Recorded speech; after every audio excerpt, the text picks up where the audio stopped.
I miss the days when we thinking of each other. Good that you're watching to the Monday stream that we do here every Monday on the React channel. Going over the latest news, talking with you. If you're watching later, then of course, welcome as well. Of course, sometimes we record topics too that will then be going live on the React channel. So if you are new, make sure you subscribe to that. We're going over the God of War multiplayer cancelled game. We got the screenshots, and I want to dive a bit deeper into the overall Sony strategy there.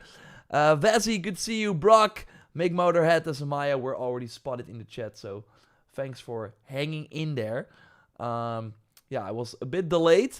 As Samaya said, yours in the bathtub, delaying the stream. Maybe, potentially. What I will say, yesterday, I played, I think, 2 of the 4 episodes from Dispatch on the Xbox ROG Li in the bathtub, and it was amazing. Redwood Phantom, good to see you as always. Severus, good to see you as well. Thanks for joining. If you are not familiar, you don't want to see... I'm gonna just do this Dispatch game. You don't want to see a lot, because you just should go in blind. But this is Dispatch. It looks a lot like... I kind of like get a proper image here. It looks a lot like Invincible in terms of the art style. But it's made by ex-Telltale developers. They now have a studio called Ad Hoc. Maybe you already heard about this game. I heard about it too, and I love these sort of non-Marvel DC superhero things, because I think the superhero, it really like adds a lot of like cool stuff to like any story. I think having characters with superpowers, because you can have a lot of unexpected things, and I always like the stories like The Boys and also Peacemaker, even though it is DC, that go a bit further, like that basically more portray what superheroes would actually be like if they actually existed. And it would be way more corporate and way more money focused than what we're seeing in a Marvel or in some of the more traditional DC stuff. While of course Peacemaker I think was a great to like break that mold. But the Ancient F, good to see you as well. Hey 53 Nights, did you have a good Halloween? Well, actually, yes. I went as a ringmaster. I of course shared my previous idea for a Halloween outfit in a previous stream. But I went for a ringmaster. So for people who don't know what that is, it's like a circus director, but kind of with a cool red outfit. I was inspired by what you of course see here. Oh, my head is now blocking it, but basically the first album from Panic! At the Disco, it's now 20 years old. It's my favorite album, and one of the shows they did had a ringmaster as well, and I was like, watching that, they are now celebrating the 20th anniversary, so I was inspired by that. STG 999, hi from the UK, hey from the Netherlands, thanks for joining. Riven, good to see you. Thanks for joining as well. Doc Hamster. So no Ken suit, no. But never say never. We might do Ken later on. What can happen can. No, I don't know. But I have the suit. It's still possible. But people said it's not really Halloween. It's like a very colorful roller skate suit. And it would have been kind of weird if I was running around like that on that Halloween party where everyone was dressing up black and red and vampires everywhere. I would have been kind of weird. It would have been weird. On the other hand, that could be fun as well. But I went with maybe a safer choice, I would say. But it was fun. It was fun. But never say never. So you didn't go as Ken. No, sorry, Brock. Kaushik, KV, thanks for joining as well. Yes, please play Ditchpad, people. It's so good, says Joyce. Joyce has been playing as well, which is awesome. Kenny, good to see you as well. Do you know anything about the God of War Metroidvania game? Is it cancelled? So, Vazzy, that's interesting. we've only heard rumors about it, but also that it got delayed to 2026. Now, it could still be early 2026. I really think if we get another State of Play, like, I can see it be at the Game Awards if they want a broader audience, because that is what happened with the Lego Horizon game as well. They launched that on the Switch day one, and on PC day one. So maybe for this God of War Metroidvania, they are looking for something like that as well. I would not be surprised if they're not going only PS5. So maybe that is where they will then reveal it, and then it comes out in January or something. That would be crazy. But yeah, it is happening still, at least according to the latest rumors, and we have no reason to believe that it got cancelled. Sometimes you, of course, just don't hear anything from games, but they're still chugging along in the background. Riven, you can always ask a Shadows question if you want. Big Blue, what's up, Yor? How have you been? Well, been good. Of course, we did the podcast last week with Luke as well, which was nice to do. He's now back as well, and yeah, we got quite some fun things happening.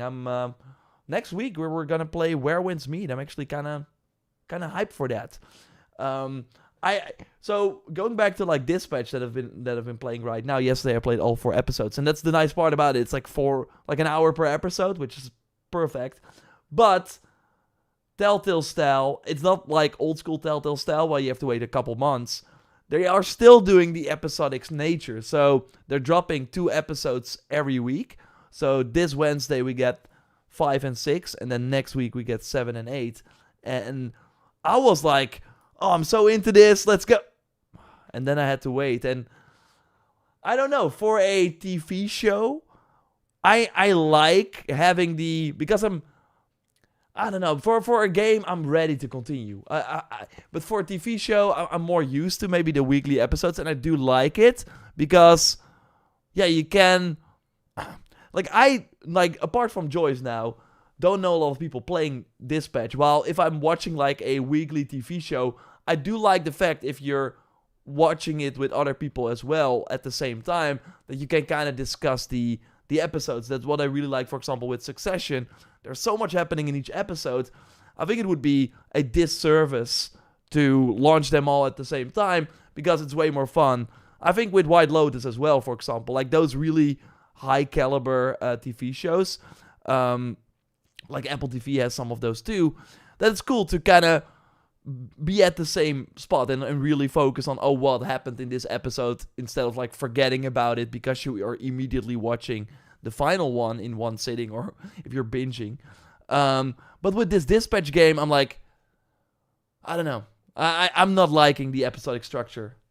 I'm not liking it at all. But that's also, I think, a positive thing for them. Like, they made a game that you just want to keep playing, but we now have to wait.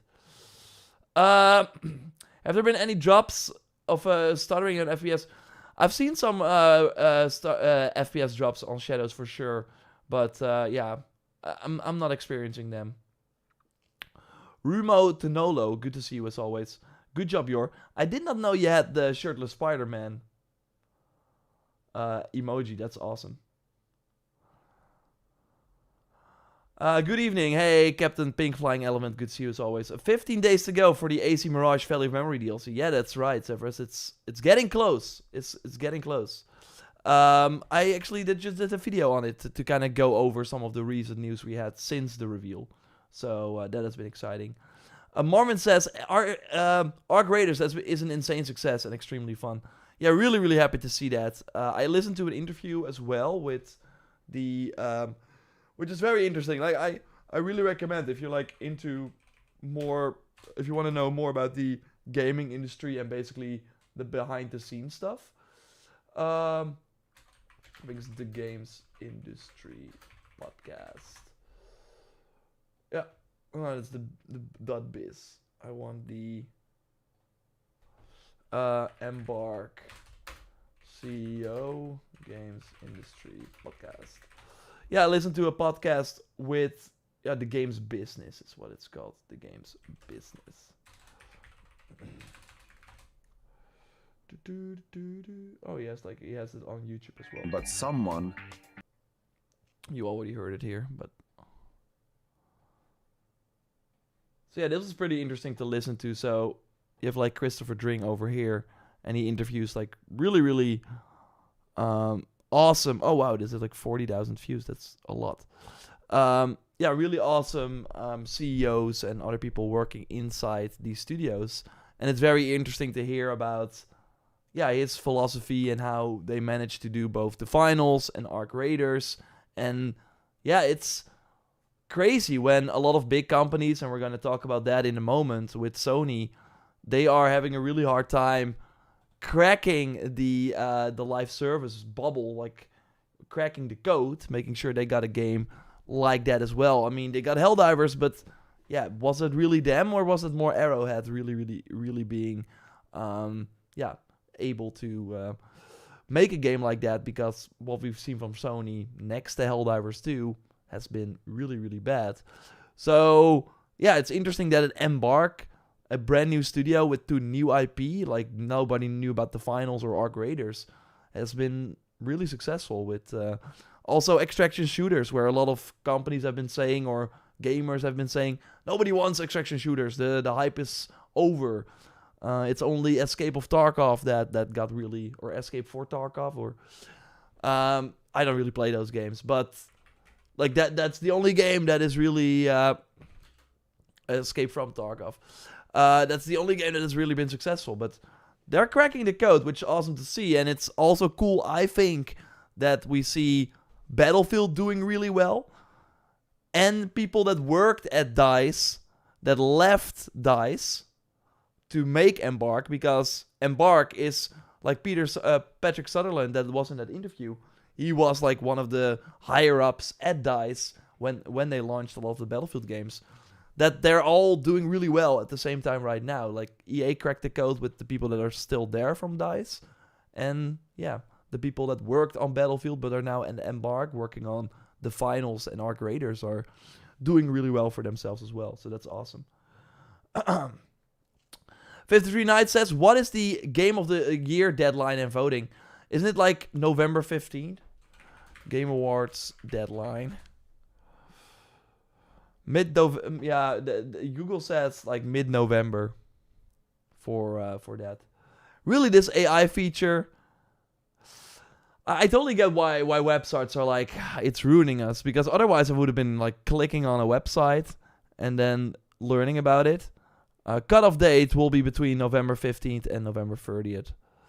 But yeah, to be fair, it feels like this year has really seen a lot of these games come out in October. I think it's part of the reason, like, they first thought maybe GTA was gonna, of course, be at the end of October, so they left room for that.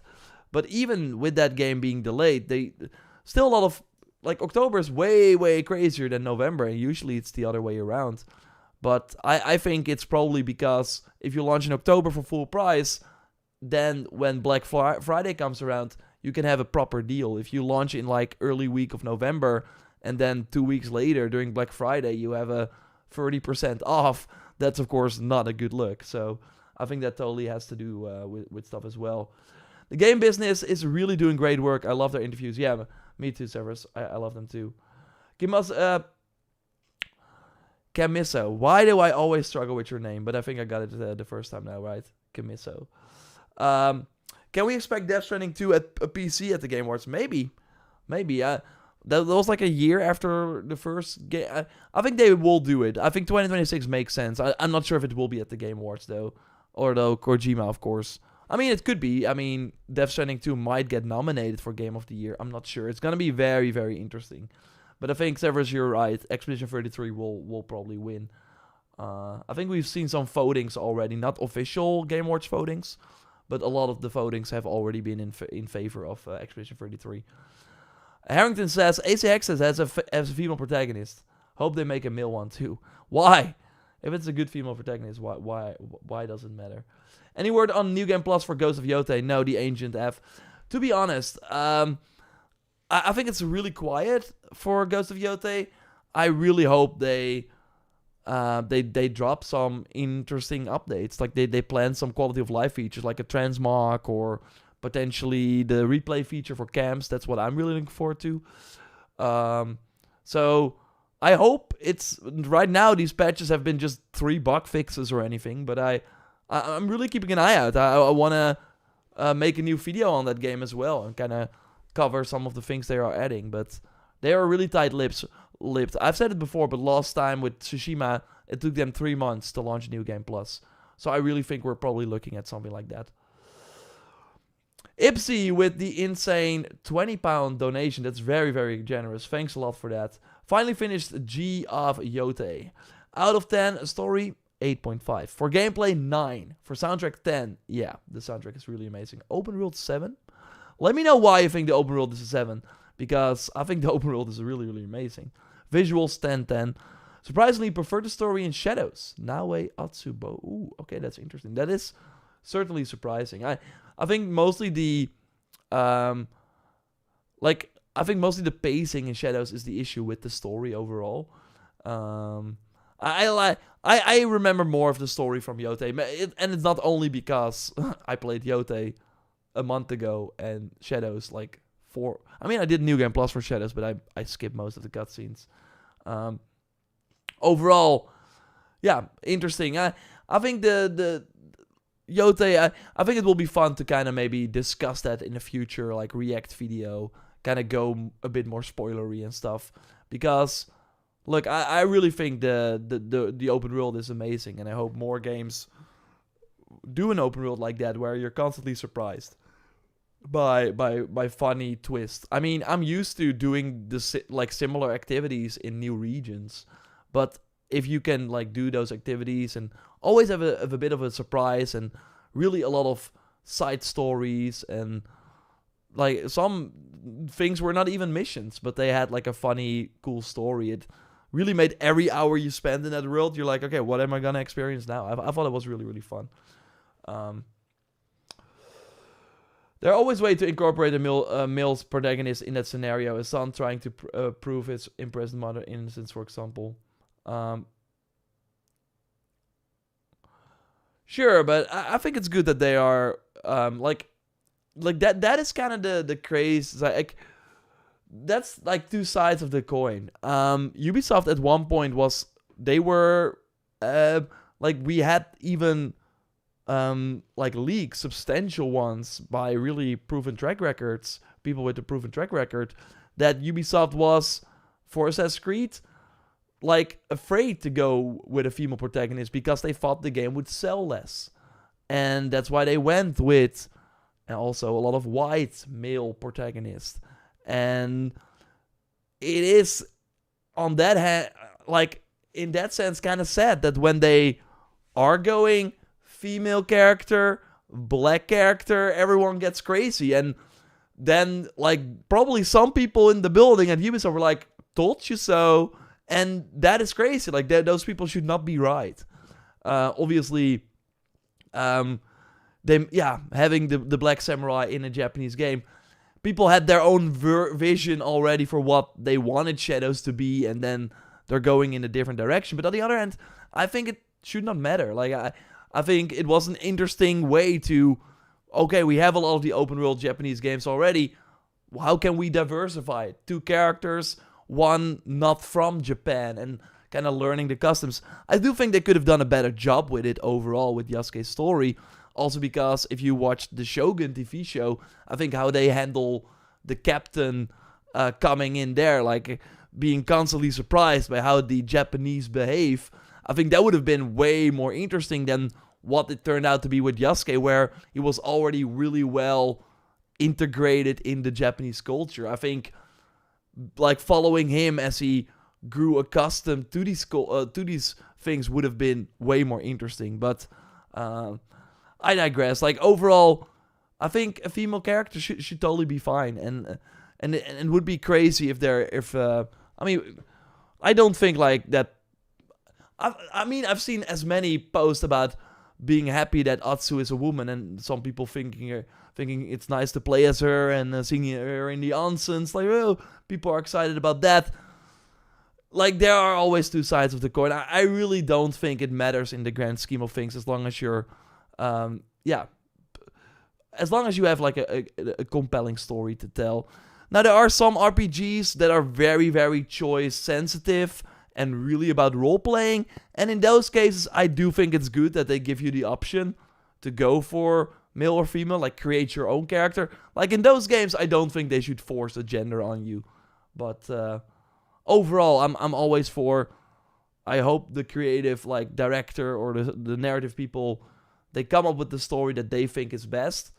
And as long as the character has a good background, interesting motives, etc., I'm in for the ride. I don't care what they look like. I just want an interesting story.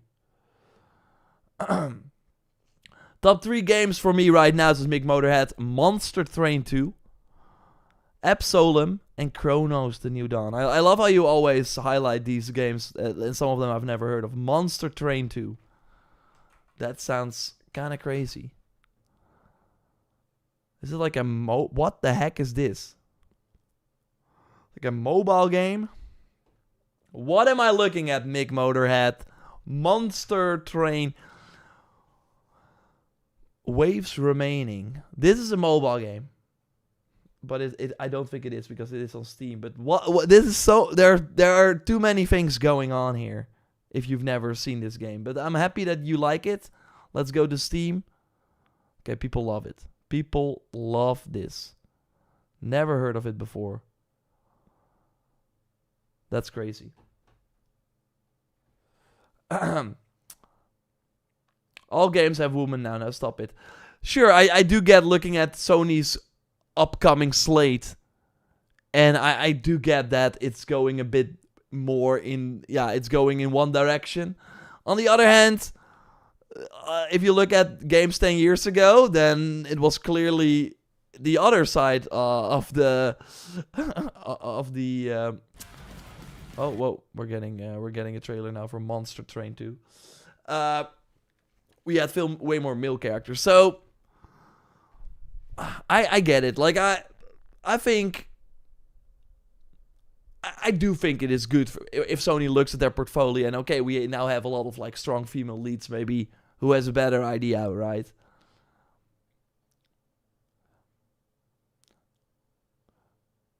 It's kind of sad that this even has to be said. Yeah, Marvin, I agree with that.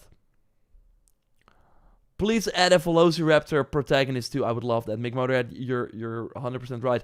To be fair, them adding the Raptor to Crimson Desert, like, put it even higher on my most anticipated games list.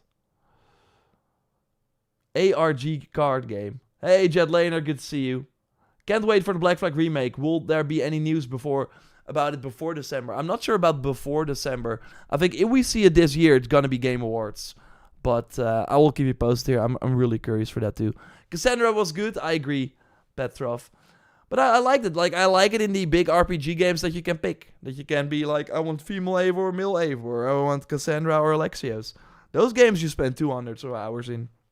If you're crazy, like me. So then it's cool that you can choose. And of course you have way more choices. The romance are never good, but you do have them. So then I do like the fact that you can choose. To be clear, I'm not against a female protagonist. I'm saying a male could work in X-Ray. No, I know 53 Nights. I know 53 Nights. I mean, anything could work in any game, I think. If they have like a compelling story around it. Obviously, some settings are easier than other.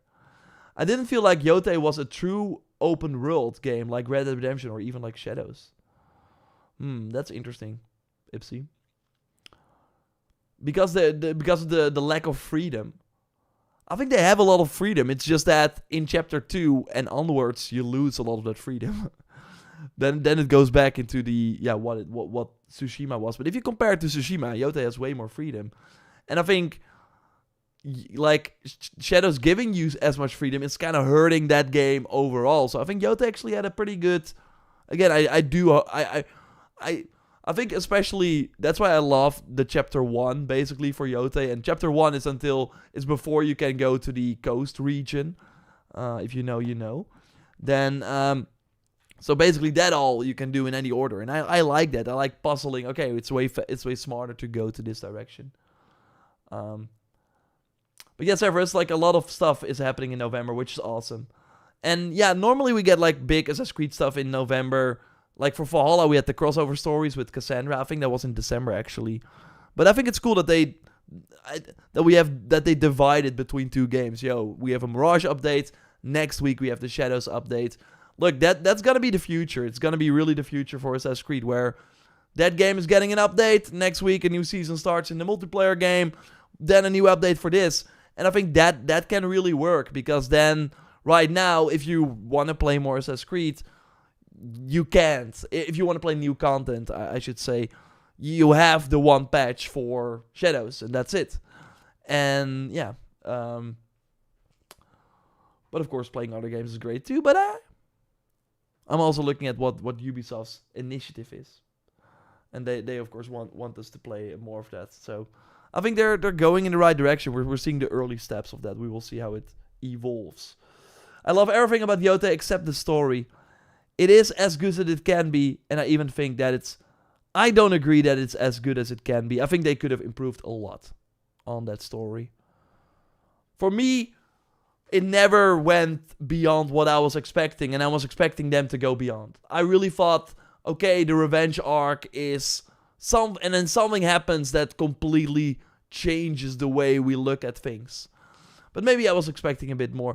I also think that Infamous, we sometimes tend to forget but those games had so many impactful moments where it was really, what am I going to choose? I was really, oh my god, do I have to make the decision between saving all these people or saving my girlfriend? That was wild. Like, those decisions were crazy. And that really means that the story, like, it had way more impact. And for me, the story of Yota, it was just, alright. There was one really cool moment, of course, for one of the targets. Apart from that, it was like, alright. Alright. I can see that. Yeah. Alright. Oh, okay, it's doing, okay. It's over. Well. Okay, I wasn't expecting it to go that way. But it was still, yeah, well. And then I saw the credits, I was like, oh, alright. It did not do a lot for me. I think that's the biggest problem. It's Ghost getting an update, for sure. I mean, we get the Legends multiplayer, but you would think New Game Plus as well. I did my job. When I saw the boy, when I saw our guy, what's his name? Nate Fox. When I saw him, and I asked him in the Netherlands during the event, New Game Plus? Anything you can share on that? He had the PR answer ready. We're currently working on the Legends multiplayer mode. Dude, don't tell me you're not doing New Game Plus. I think it's still wild that we are here in 2025. And that we still don't know. That we still have to ask the same questions over and over again. Will there be New Game Plus?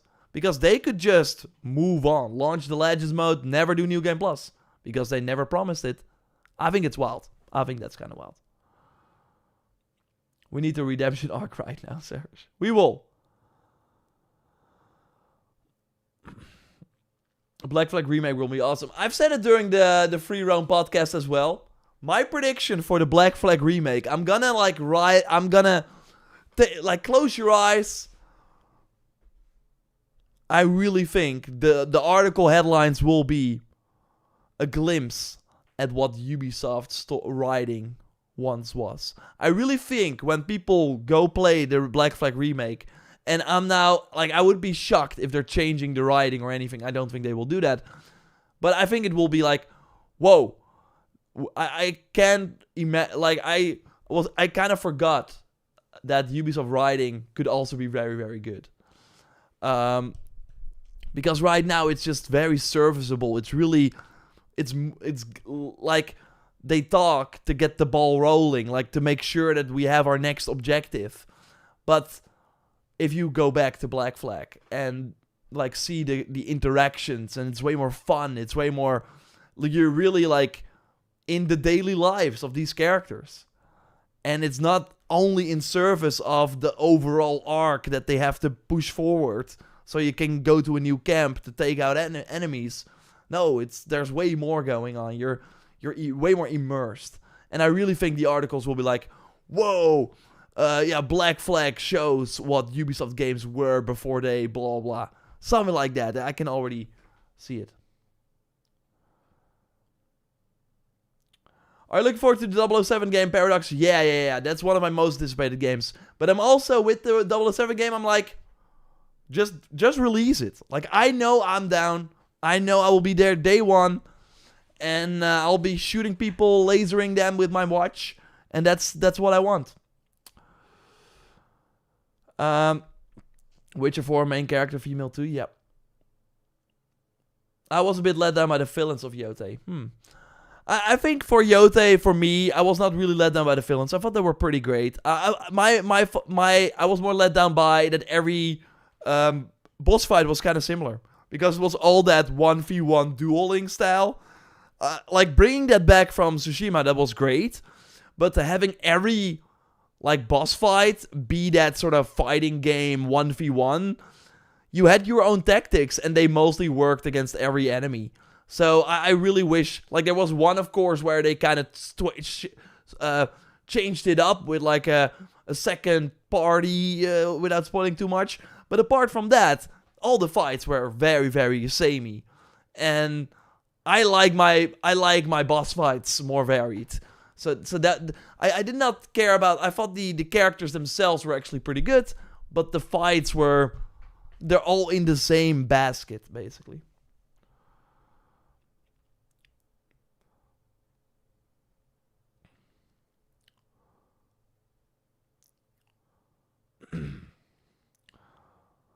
I will probably get it on sale. MSK, I do think you will like it. I think the hype for Yote is over. Everyone forgot the game. Yote is still in the top 10 even after a month. Mohammed. I mean, like saying that people already forgot Yote, I do agree that the hype was it really came and went. I think Luke made some great points because it just did what we were expecting. There are not a lot of like extra things to discuss. But I really think if I make like an update video for Yote, if they announce New Game Plus or camp modes, people are gonna go crazy. If they launch the Legends multiplayer, people are gonna go crazy. Like, we have to remember one thing. Like multiple things. One, we are a very small part of the audience. A lot of people that are not like into the gaming scene as much. They just play their game, shut up. But they are looking. They want more Yote. They love it. Because they don't play all the other games. So for them, the Yote open world is new and it's cool and awesome. So I think people are gonna eat it up. I am curious though to see what the tail will be during this holiday season. If more people are actually waiting to pick it up, or if everyone who got it on their wish list already got it. If that makes sense, if more people will.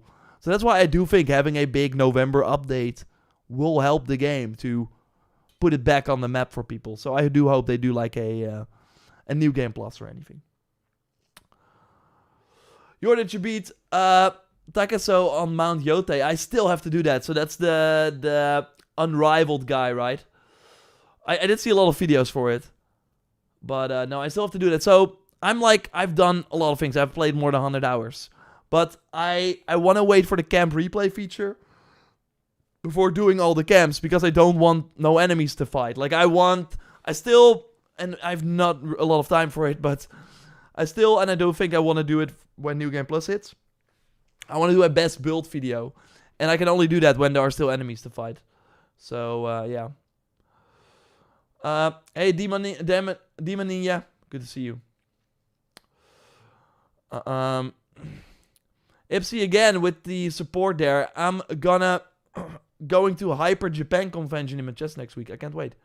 That's awesome. What is the convention about? I would imagine a lot of Japan stuff, but also then Yote stuff. Will PlayStation be there? Can you get New Game Plus info for us? That would be appreciated. What does it mean? Forget about Yote. Media only covers new things. Obviously, they will stop covering it. I agree, mister. And at one point, yeah, people move on. And people move on way faster than they once did. Or, basically, things are still very popular in the background. You just don't hear about them. But they're still very popular. And, obviously, like you said, people move on to the next thing. Hence, good day to all in the chat. May your pillow be cold on both sides. That's pretty hard, but I appreciate the ambition there. Hey, Saber Knight, I'm waiting for Ghost of Yota and Black Friday when it's reduced, just like Expedition 33. Expedition 33 for $50, I think, is already worth it, but yeah. We got Rakim. Are you gonna play Where Winds Meet? Well, actually, yes. I'm really, really hyped for it, to be honest. Big plans. So, yeah. Christopher says, liked much more Avatar than Yote. Okay. I mean, the third-person stuff for Avatar is looking good, too. I'm looking forward to jumping back in that game with the DLC, with the new movie. Still kind of wild that at the end of the year we will have a new Avatar IMAX 3D, 4D movie. I'm excited. I don't see any game beating Expedition 33. I'm gonna, I want to move to my first topic here, but I have one question. I have a question. I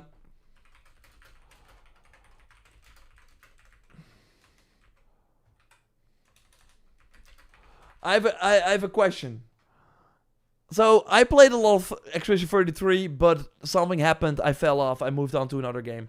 It's really hard for me to boot that game up again and be like, what are all these characters about? Because every character, of course, has their own builds, their own playstyle, their own abilities, and their synergies. I'm overwhelmed, but I want to continue playing that game. And I have a hard time. I have a hard time fighting even the lowest of low enemies. So, what are the tips? What should I do? What should I do?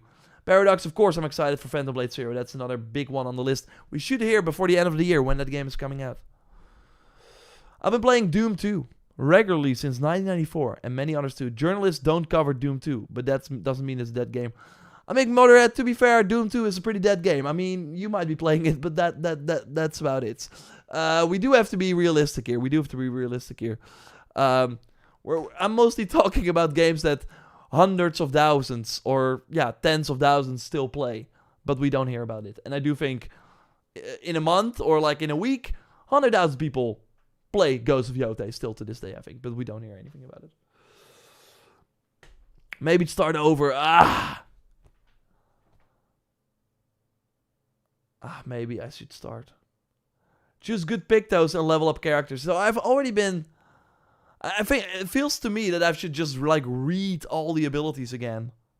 Or maybe watch the tutorials for every character. Maybe that helps. You have to just take some and look into the abilities. Every character has their role. Yeah, Kenny, I think that's what I should do. Restarting, but I will then skip the cutscenes, so that will make things go faster. But I did do a lot of the side content already. I'm not sure if I can do it. In which act do you leave? Did you leave? I think I'm 15 hours in. So I'm halfway there. Put the game on easy. That's I don't know. That doesn't sound right. The pictos are the bread and butter of that game. Oh yeah, I know people. I know people that did not know that you had that whole system. So they were just focused on the things you equip, but not the because it's layered, right? The menu is this is what you get, and then you can hit another button, and then you get another menu where all the sort of, I'm not sure what they're called. Are they called pictos? Where if you use them a couple of times during a match, you unlock them, and you can apply them to every character. I know people that play through the game without knowing that you could equip the ones that you kind of used a lot. Yeah, I think there are two names for it, right? You have the pictos, and you have the ones you equipped, or maybe the ones you equipped are the pictos. Become a parry god, then the skills don't matter. I did see that too. That you have to look for the cues and then the audio and stuff. Strip the characters of their pictos and weapons and rebuild. That might be a good one.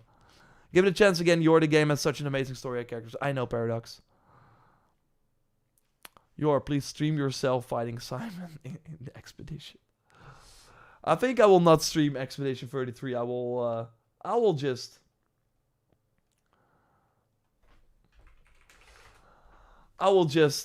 keep it to myself and not spoil it for people. But I will talk about it, of course, during these streams if I have updates. But yeah, right now, Dispatch, new episodes on Wednesday and next Wednesday. But yeah, you get through them really quickly.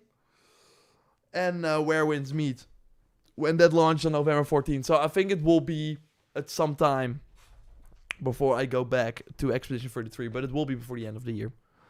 I want to do it. Luminous, yeah, exactly. You have the Pictos and the Luminous. Add a Dragon Ball mod. So Maya, I didn't even have to like look at the name. I looked at the message before the name and I knew it was you saying that. Turn-based combat is a hard pass. I know some people love it. That's the thing though with Expedition 33. There's like it's way more action-based than you might think. It's worth getting through it. It's worth it. Okay, let's do a topic because of course I want to record videos here too that I then put on the React channel. And there's one topic in particular, and I want to. Maybe you've already watched it, but I have not watched it. The Crimson Desert vinyl preview from our people at IGN. So I want to go over that as well. Let's first though go to the leaked or the cancelled God of War multiplayer game leaked screenshots. Yes. And we're gonna look at the PlayStation live service initiatives. We're going to talk about it. So let's do it. Oh, I have to. By the way, that happened last week. My oh no, I can't. No. Why can I not do it?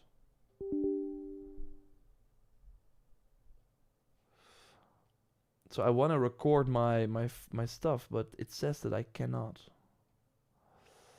Did I?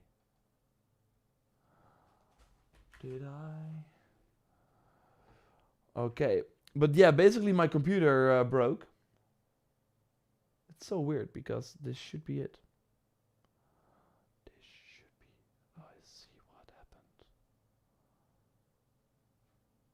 That's so weird. It should be the good one.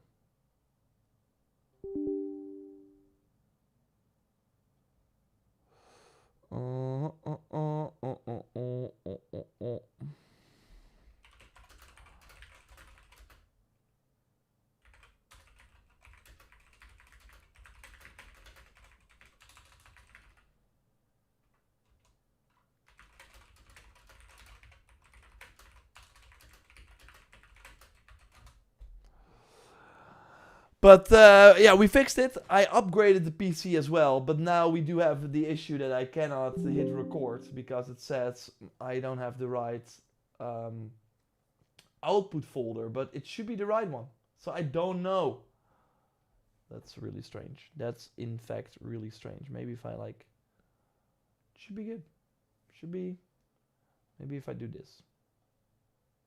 Oh wait, maybe. Oh, I know it. Boom. Wait, maybe I fixed it. Yeah, I fixed it. Okay. False alarm. I changed a folder. I put it in a different folder, and then the file path did not work. But now we're back. I'm hacking the net. 53.9, you're right.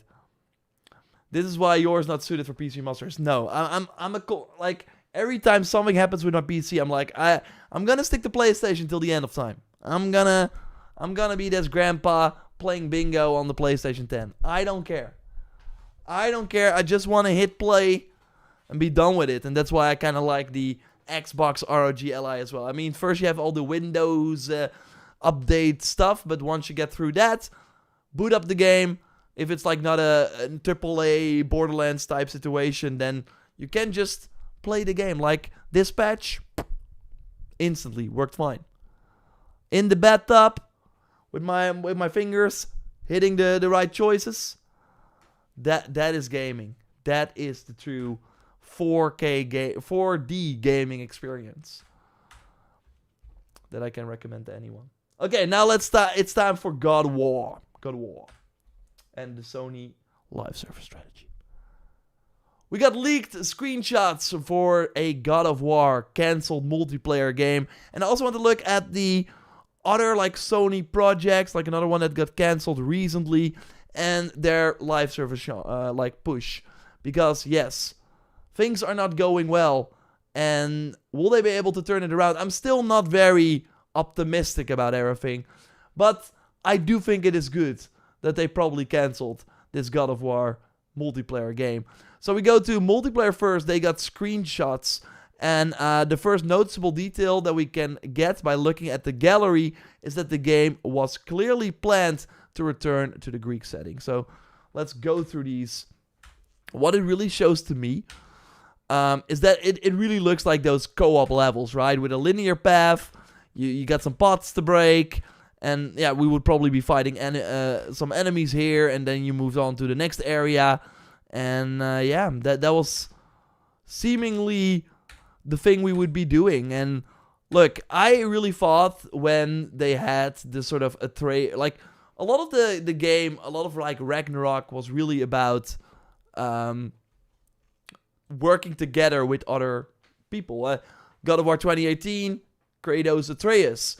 And a really cool twist, because again, when you were just looking at the marketing material pre-launch for God of War Ragnarok, you thought, okay, it's gonna be Kratos and Atreus again.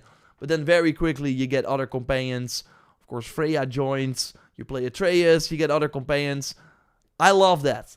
And when I was playing as Atreus or Kratos with another character, I was constantly being like, this could work as a multiplayer game. Let me quickly show you what I mean, for if you forgot. I will have to look this up real quick because I do have like some footage for that. God of War Ragnarok.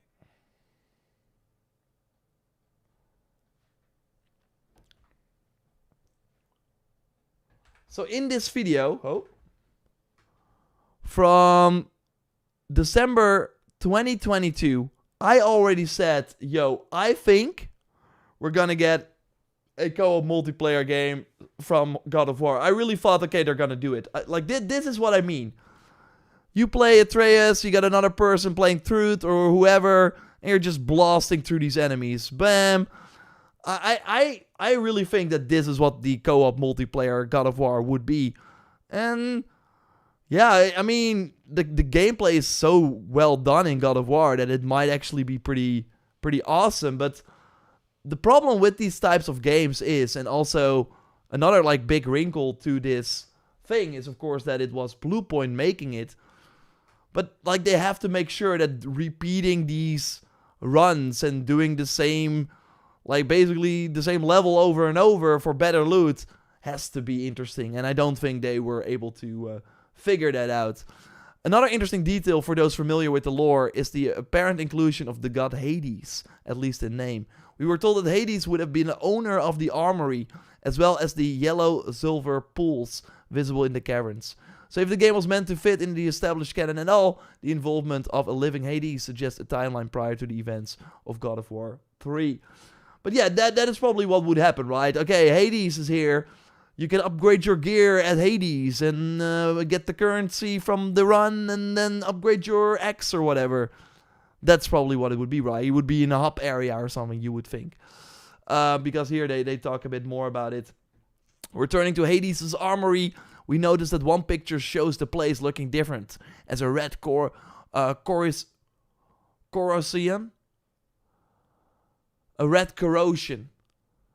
As a red corrosion seemed to have taken over the area. The state is described as cursed on the armory, suggesting that it could have inflicted a negative status on the players inside. So basically, cursed state, normal state. They're like, whoop. But that's, of course, like, you have to make these levels replayable. So, oh, now this level is in the cursed state. I don't know, like, and that's the thing. We also learned this. I think this is still very interesting. So, of course, we had the Insomniac leak, and we saw this image. So here you see Bluepoint. Bluepoint is, of course, the makers of the Demon's Souls remake, and they did the Shadow of Colossus remake as well. They have 80 employees. It's still wild to me that they were like, yo, go make a God of War live service game that people will spend their time in for years and years. Like, that's, of course, when you start a live service game, that's what you want. You want the game that people can play for a long time. 80 employees, I don't think that's enough to keep the content for a PvE game going. So yeah, that was never a good idea. And of course, we could have had like a really cool new remake by this point, but Demon's Souls came out end of 2020. It's like 5 years later, and they were working on a God of War co-op game. It's gonna be a really long time before we see what they do next. We have an idea of what they will do next. I will touch on that in a second. But so we have this. This was from the Insomniac hack, and you see the image they had in the background, and that was this. And I think that's very interesting. Like, we were already like, what the heck is this? We thought, okay, they're doing their own single-player game, their own single-player story-driven RPG, a new IP. But this was potentially for the God of War game. It's so interesting. It's so weird. But yeah, that's one of the wrinkles to it. Now, what we know about what they're doing next, they're right now looking for a senior combat designer. And yeah, that person has to have solid understanding of combat systems and mechanics for a third-person melee action experience. So they're seemingly still working on more of, I mean, Demon's Souls, Shadow of Colossus, a God of War co-op game. It's all third-person melee action, but like you would think that they're gonna go back to a remake now. Let's not try another multiplayer game, please. Like, what if they use the assets from this co-op game and go make a God of War 1 remake? That would be sick. Make it with the new combat. I know not everyone would be down for that, but I do also think that a remastered trilogy, it just is not what God of War is anymore. If you have the same, if you basically just upped the fidelity of those games, I do think that if you want to tell those stories again, you would do it through a remake that also has the combat from 2018 and onwards. But maybe third-person melee, it could be like Bloodborne, you know? No, probably not. So what we also learned is, and yeah, basically when that Blue Point game got cancelled, it was not the only PlayStation project that got cancelled. Also Sony banned. So basically, they're highly valued, accomplished teams who are valued members of the PlayStation Studio family, and we're working closely with each studio to determine what are the next projects. So basically, the two games were cancelled following a recent review that PlayStation will continue making both, and that PlayStation will continue making both online and single-player games. So yeah, Sony banned After Days Gone was of course doing also a multiplayer game with the Days Gone elements, but yeah, that also never saw the light of day. And this was like after the Concord situation where Sony was like, whoa, okay, we have to go back to the drawing board. Is what we're doing currently for the live service initiative working? And then they looked at those two games and were like, yo, Blue Point, it's not gonna work. Yo, Sony Band, it's not gonna work. Although, seems like there's more going on in regards to Sony Band, and that makes me kind of worried. So we have Robert Morrison here on Twitter. To be fair, we did not make enough substantial progress over the 3 years I was there. I saw the eventual cancellation coming prior to it. And this in regards to the Bend Studio IP. So basically he was saying, sure, Concord, not great. Sony, was looking at their live service initiative and the games they had in development. But it seemed that even if Concord was a huge success, maybe the Sony Bend game would have been cancelled anyways, because if you work on it for 3 years with not much to show for it, that's obviously not a good look. But the problem is that, like, is that a Bend problem or is that just a single player game studio making live service game problem? Because we've just seen many of those. Suicide Squad, Anthem.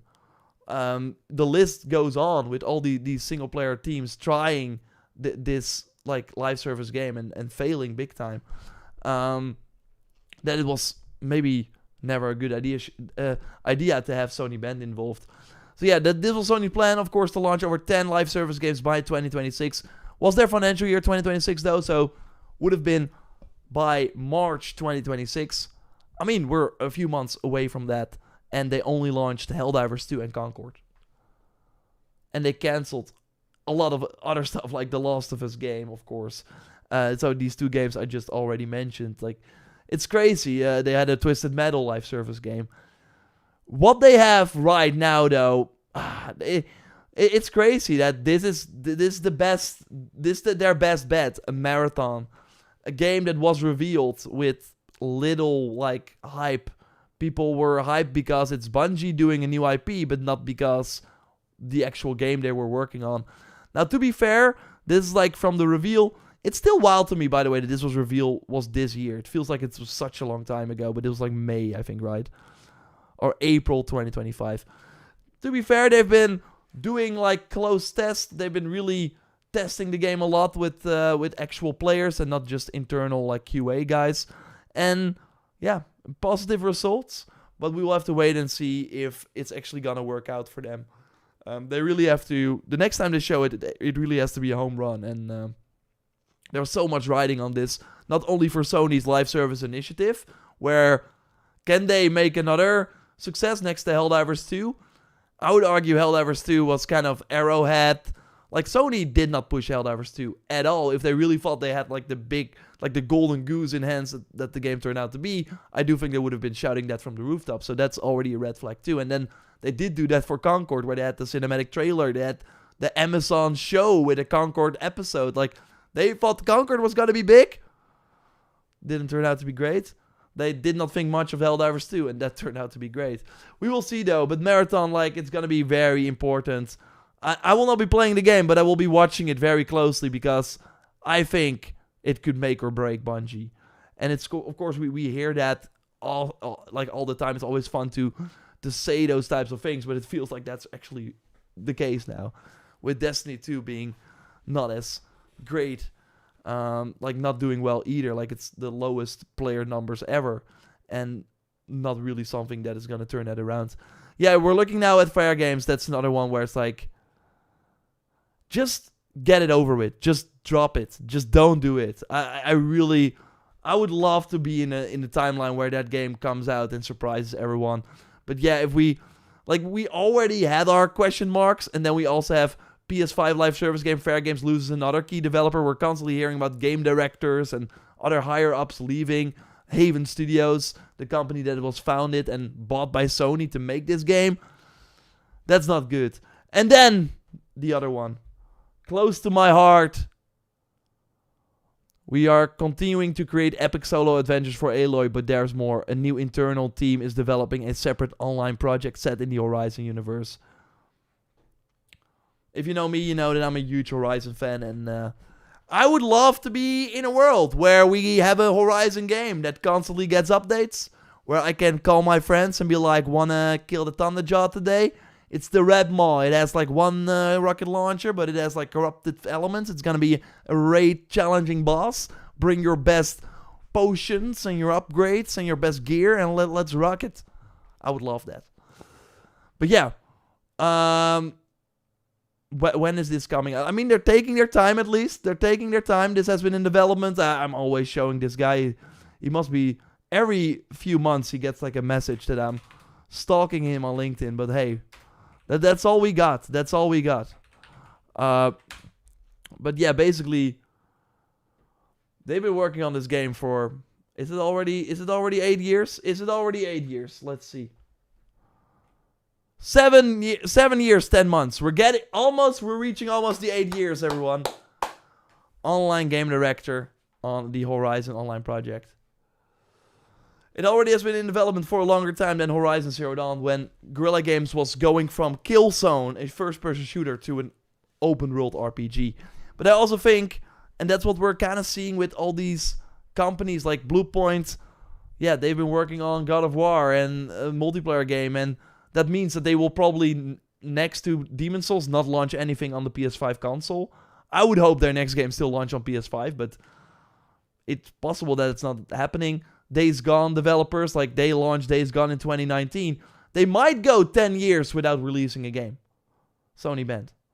But on the other hand, if they had worked on that game for 3 years and nothing to show for it, it might also be that Sony banned is just done, sadly. And yeah, then we have Guerrilla Games. Like, they're putting so many eggs in this basket, in this Horizon Online project. We have like single-player developers that we know, thanks to their LinkedIn and their Twitters, working on this online project. And that means they're not working on the next single-player game. So that hurts me. So this online game has to be amazing. Otherwise, we're like we're basically like they're delaying the inevitable third game for their attempt at a live service thing. It's not good. It's not good, but yeah, it was probably for the best that the God of War game got cancelled and the Sony Ben game as well. But no, I'm not convinced that Sony is gonna crack the live service code anytime soon. But let me know what you think. At least we got some big single player games. We know Saros is coming next year. We know Wolverine is coming the year after. Then probably in 2027, Intergalactic. Probably some launch games for the PlayStation 6. A Venom game. So these, like, Insomniacs, the Naughty Dogs, they're carrying. They're gonna carry. So that's at least good to see. But yeah, let me know what you think. Subscribe, and I will speak to you soon. Of course, we're still here live. I'm not leaving. Don't worry. Let's see what everyone has to say here. I'm gonna upload this video real quick.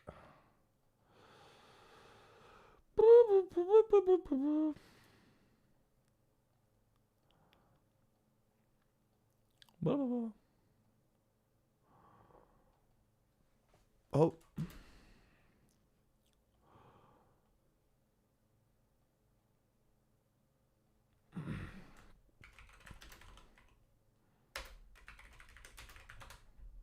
Paradox, see you. You want Horizon MMO? I mean, I would not be against it. Have you tested Where Winds Meet? Any big? Yes.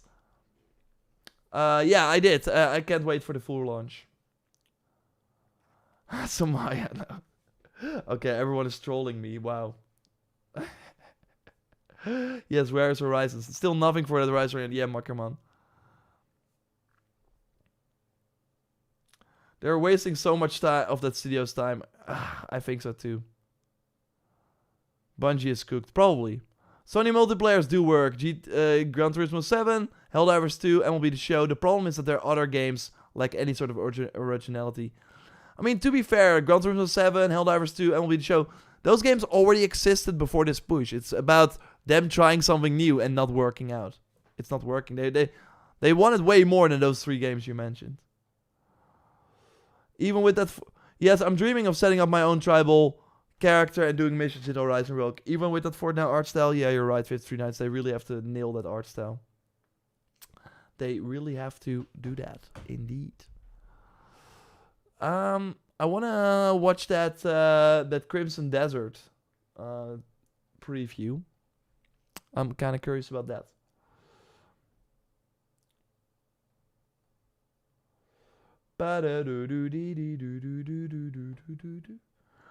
I'm, by the way, thinking, and let me know in the chat. I'm gonna put up a poll. Focus these streams.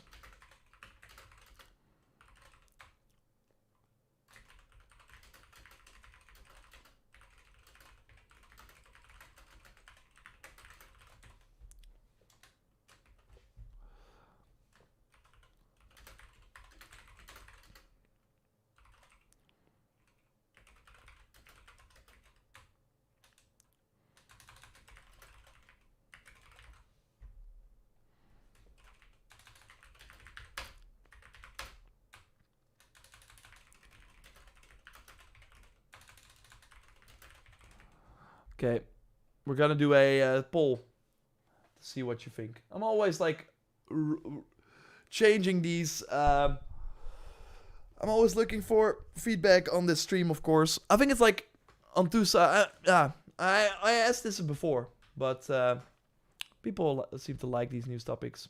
But I do feel that we're always we start the stream and then people are way more active in the chat, and then obviously when I record one of those news topics, things are kind of moving around. But yeah, maybe that's why I think, oh, maybe people just want to do the Q&A and the interactions with the chat. But yeah, the news topics. I mean, I would still record these news topics, just not live. So then I will just make do them not live and then put them on the React channel later. Forbidden West is still the best game visually. It looks insane, Ipsy. It's crazy.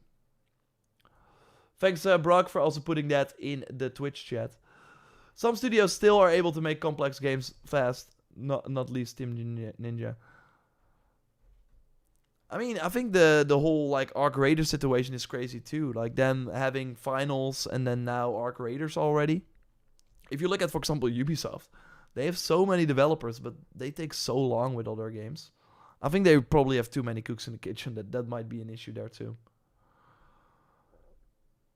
Crimson Desert is not even normal price. For its predicted size, that's surely some sort of statement.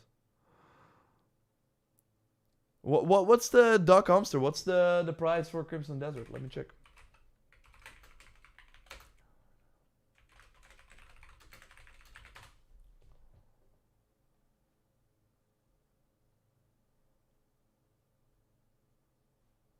Oh, it's like $10 cheaper.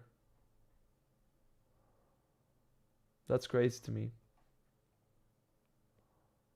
Okay, we got more people saying that we should do the topics as well. That's awesome.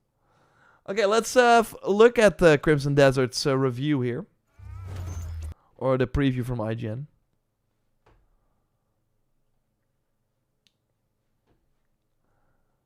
I'm really curious. IGN had the IGN first for Crimson Desert, and they put up an exclusive preview after going hands-on. I really can't wait for this open world game, and I also am like, I'm kind of over all the boss gameplay. I want to see more open world stuff, so I hope this video has that. But I will overall, of course, also share my input after having played now 3 hours in total of the game already, multiple demos, etc. So let's see what IGN has to say, and then I will, of course, pause the video with inserts from my experience.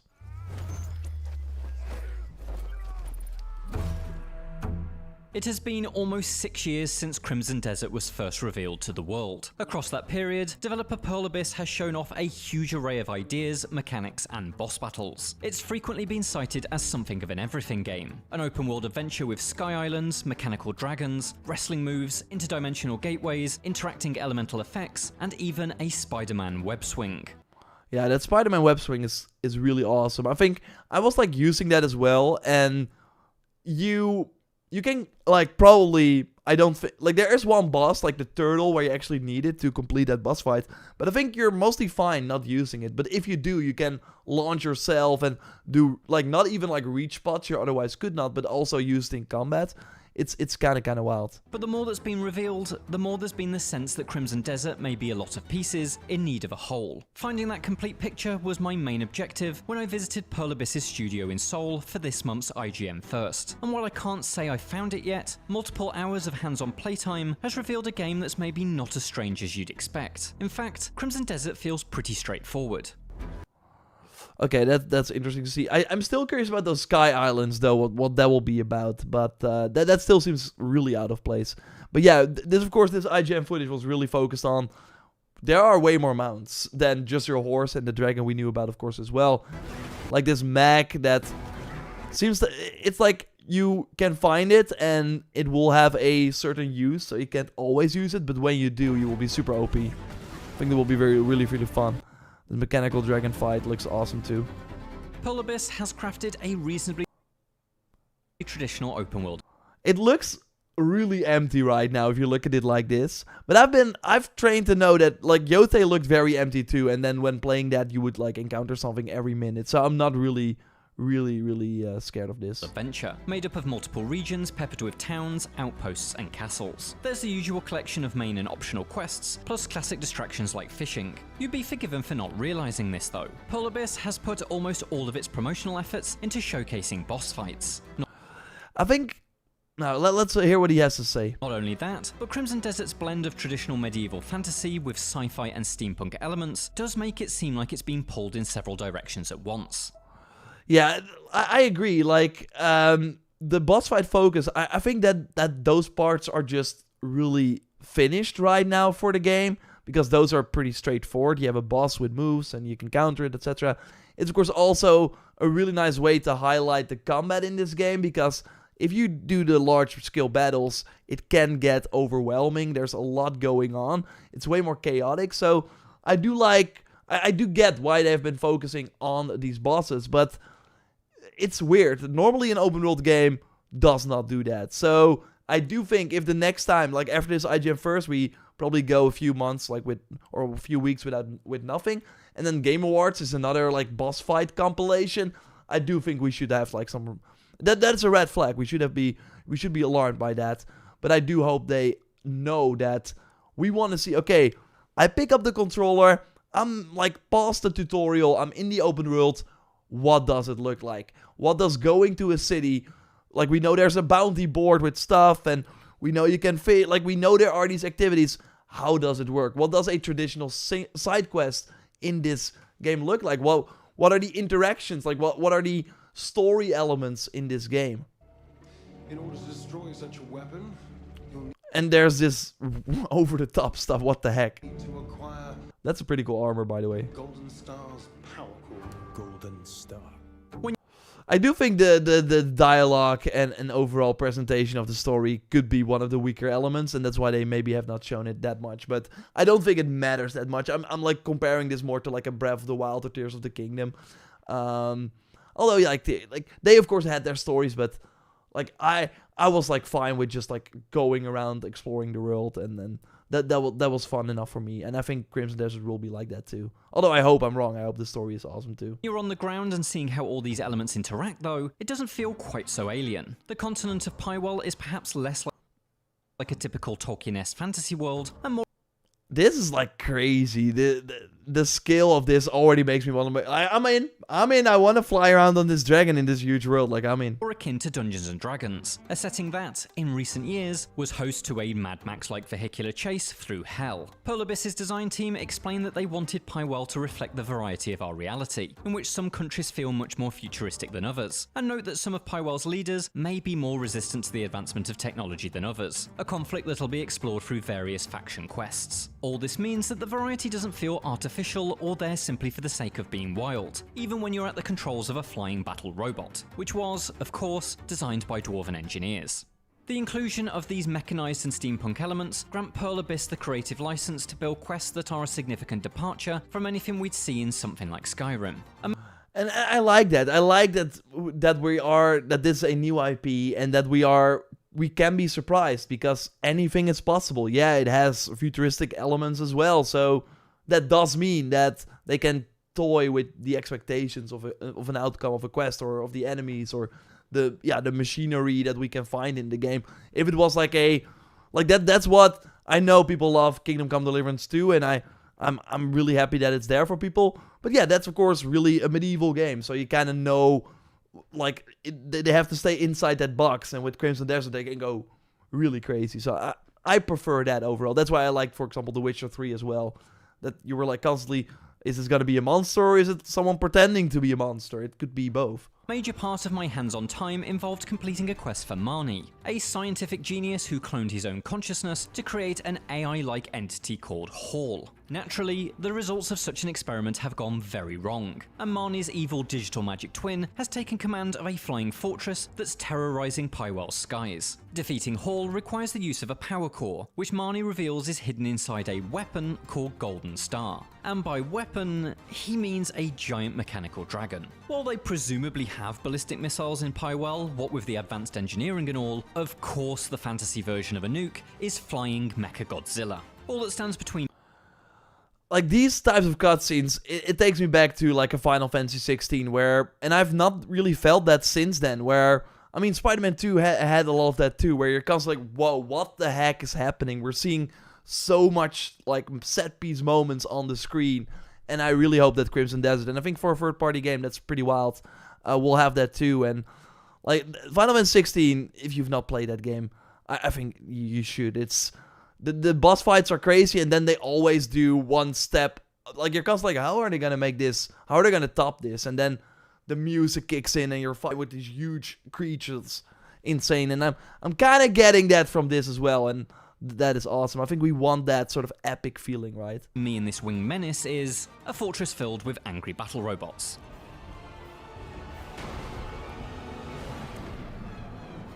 It appears that fortress assaults will be a significant recurring objective in Crimson Desert, considering that my hands-on time involved no fewer than 3 of them. I can That's pretty crazy. see why Pearl Abyss was keen to show them off, as they are a showcase for some of the project's strongest achievements. There's a great sense of atmosphere, with a legion of men from either side battling the living hell out of each other, and you're caught in the middle of it all. For like, I played one of these two at Gamescom, and for me, it was like cool for the overall grand scheme of it all. Like, it felt like a big thing. But it was also... You do kind of lose control when you're fighting a lot of these enemies and they're coming at you from all angles. And I do like that that's why they have the boss fights where your tactics are more important. But it was really brain dead. These like large scale battles were just like, it was really hard to keep track of anything that was going on, and was just spamming my abilities. And maybe if I get the time to like properly like learn the game and then get to these points, I'll be better suited. But I wasn't like really like they were cool in terms of like graphics and in terms of like things happening on the screen, but in terms of gameplay they were not really that engaging, I felt like. So hopefully that's better for some of the other large scale battles. But hearing that there are a lot of them, like I think it's cool if the game builds towards that, and you first do like some smaller missions and then end on like a large scale battle. But having a lot of them in like a quick succession, I don't know, maybe that was just for this demo that they just jumped around to all these large-scale battles, but... Fun mechanical wrinkles add texture. During one attack, I was able to fire signaling arrows that were quickly followed by a bombardment of artillery. Yeah, that was with the Gamescom demo as well. That's pretty cool, but yeah. Decimating enemy soldiers and reducing buildings to splinters. In another, I was able to circumnavigate the brutal melee entirely, sneaking into the castle through a crumbling wall and using the prison as a shortcut to the boss. And in my fight through the robot fortress, a backpack-mounted EMP device allowed me to fry the circuits of both the lumbering ground threats and airborne bug bots in one giant blast. There's always something new to try, something to experiment with. But as much as these fortress assaults are a demonstration of Crimson Desert's highs, they also simultaneously reveal what could turn out to be some of its biggest blemishes. Yes. Battling masses of enemies is surprisingly tedious, feeling messy and repetitive rather than an engaging chain of frontline fights. An what I was saying, awkward yeah. lock-on feature pushed me away from one-on-one duels into a more freeform playstyle, but that came with the baggage of imprecise strikes and occasionally kicking the air instead of faces. Absolutely none of these issues hamper the boss battles, which was my only... Yeah, again, that's why I think they focus on these boss battles, because that is where you really feel like you're in full control. So I really hope in the full game, when we get to these large-scale battles, you got your combos down, so it will not feel as chaotic. You will feel more like will feel more in control. So you can very quickly get through these like smaller soldiers to get to these boss fights. But yeah, in the demos we played, that was not really the case. But I hope that's possible. Experience of Crimson Desert prior to this demonstration, and I was quite surprised at how different combat can feel in alternative scenarios, even when using the same moveset. It's in these smaller, less refined details where Crimson Desert threatens to lose itself.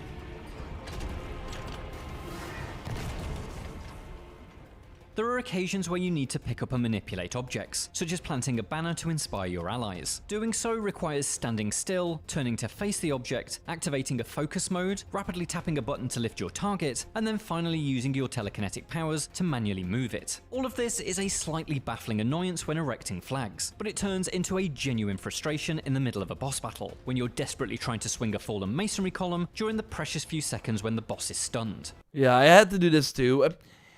I got better at it. Like, the first time you're like, what the heck is this, like, foreign controller combination? But the boss is actually down for quite some time, so you do have the time. And even if the boss, like, gets back up, you can still, if you have the time, swing it and hit it. So it just does not take as much damage. But, yeah, this game is trying so many things that... you've heard it many times before. The control scheme is, yeah, it's gonna be interesting to see if they find the right balance for it. But during the preview sessions, again, it's just how much is us coming in without knowing anything about the game and being like, yo, you have a full kit and go wild, that you're like overwhelmed, versus probably throughout the game you will understand these features and will not run into these issues. It's very hard to know, yeah, what it will end up being with the final game. But yeah, maybe increasing the speed of this would have already been nice. Like, I get that they have to show the weight of it all, but we're using magic here. Just whoop would be nice.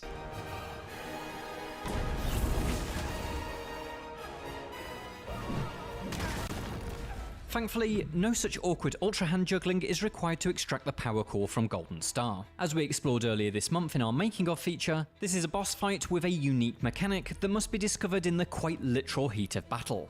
The dragon's flaming breath activates an array of pylons dotted around the arena, which then dispense EMP bombs that you can fire from an arm-mounted cannon. The system creates a repeating phase loop. Golden Star circles above, belching the flames that produce the EMP bombs that will eventually bring him crashing to the ground, where you can unleash a barrage of strikes until he reboots and begins the cycle anew. Polybis are keen to point out that you don't have to do this. You could, for instance, use lightning-reefed arrows to apply a stun, or simply chip away at his health bar with ranged attacks. But I feel that the real enjoyment in all of Crimson Desert's boss fights have been finding the unique mechanic built into the arena or even the enemy itself.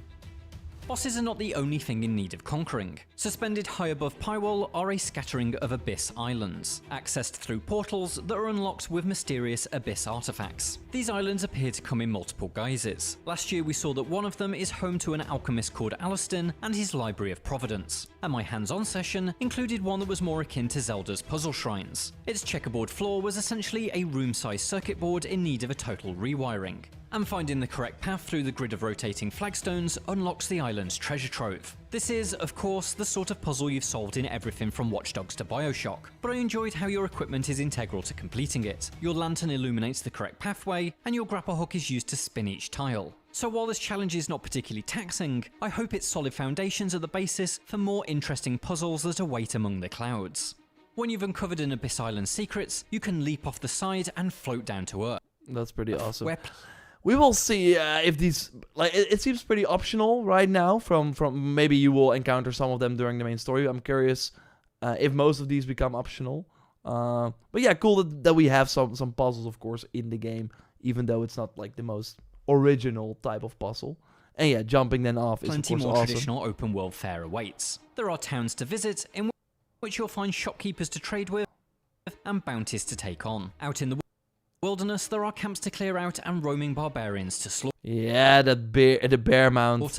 And then there's the factions. From what I glimpse in the menus, there are dozens and dozens of them, although some will be more important than others, I'm told. A few have their own quest lines, such as House Wells, a family of nobles led by a duke who's lost his castle to rebel forces, a situation that's the catalyst for one of those aforementioned fortress assaults. Polybis was quick to clarify that these groups are not like Fallout's factions, and allegiances with them won't change the course of the story or impact Crimson Desert's ending, which is set in stone. And so I'm left wondering, what are the faction quests in aid of? When asked, Polybis's design team explained that they were there to ensure that the factions felt like significant actors in the plot, and that they offered more content for players to complete. That considered, I am a little apprehensive that at least some of Crimson Desert's offerings will be stuff to do rather than meaningful interlinked opportunities. I don't mind that much, to be honest. I think it's cool that we get to learn more about these factions by doing the side content. I don't need them to be super intertwined with like the overall story and all that sort of stuff. So I'm to be fair, I'm kind of fine with it. I think it's kind of hard to know, and the game only having one ending, that's fine with me too. Again, it seems like there are enough choices in how you want to approach the open world, what order you want to tackle the bosses, what mysteries you will find. I'm fine with that just being that instead of having all the dialogue options and stuff as well. That brings us back to my very first question. What is Crimson Desert as a whole? I know it's a vast open world with this looks insane. Deep fighting game inspired combat that works better like he has a against gun. bosses Sure, than it why does not? against fodder. It's got spectacle laden Awesome, you can send back the projectiles. against fodder. It's got spectacle laden quests that take you from Yeah, I think the boss fights will really be the highlight of this game.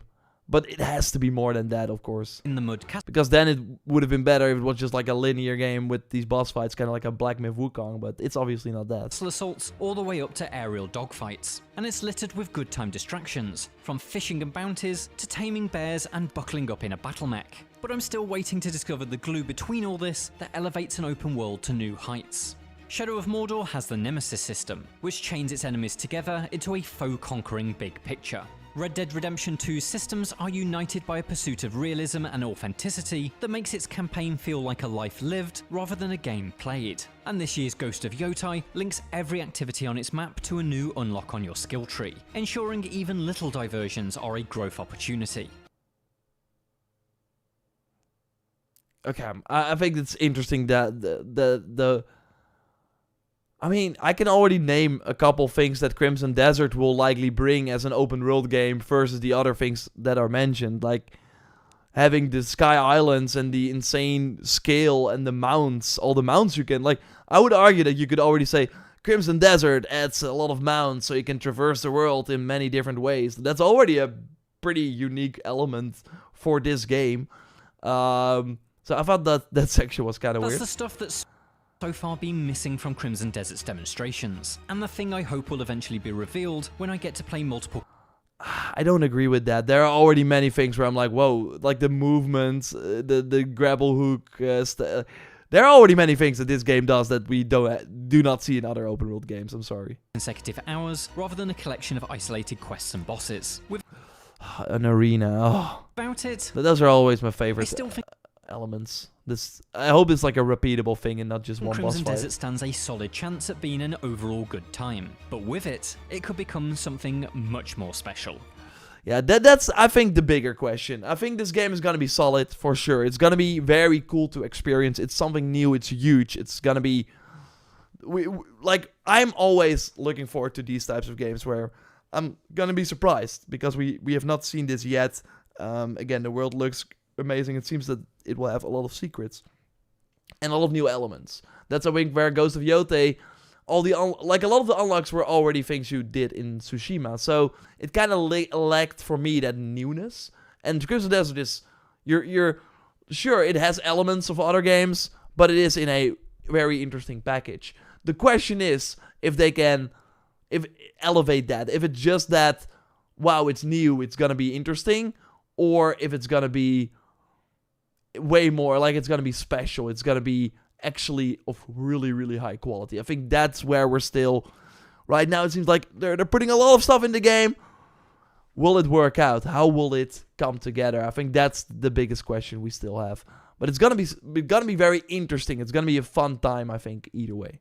For more from Crimson Desert, check out...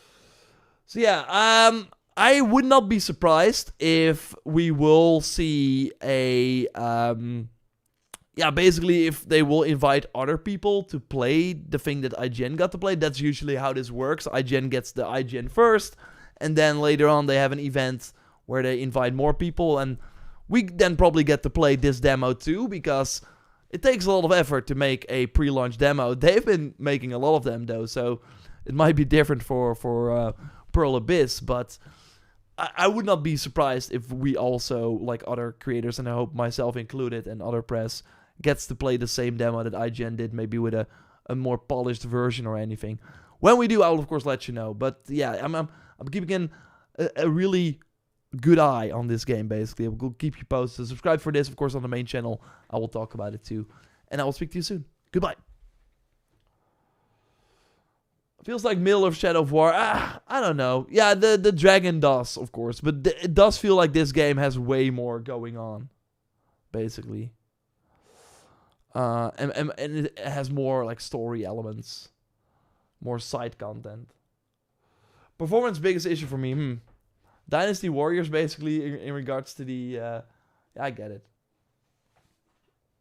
I hope it doesn't become Dragon's Dogma 2. Awesome game if it was better optimized. Yeah, they really have to nail the optimization. We have not seen console footage yet. I think we've only seen... PC footage. So yeah. Okay, that's the... I'm sort of curious, but it does look combat-centric and not much in other areas. And that's because they've been showing that a lot, Bewilder Beast. So, yeah, there has to be more. There has to be more. But I hope they're gonna show that. That's it for this week's stream. Next week I'll of course be back. So thanks as always for joining. I'll be streaming the weekly reset, of course, on Thursday on the main channel. So hope you will join for that. And yeah, we have some other stuff going on, but it's November. It's not that crazy in terms of game releases. Next week we have Where Winds Me. That's what I'm really curious about. I will be streaming that too.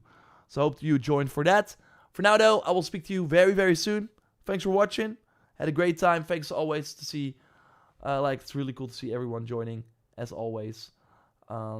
seeing the same people all the time. It's awesome. And I want to thank Ipsy, of course, for the very generous donations. That was really, really kind. So thanks all for watching. Brock for moderating. And I'll speak to you soon. Goodbye.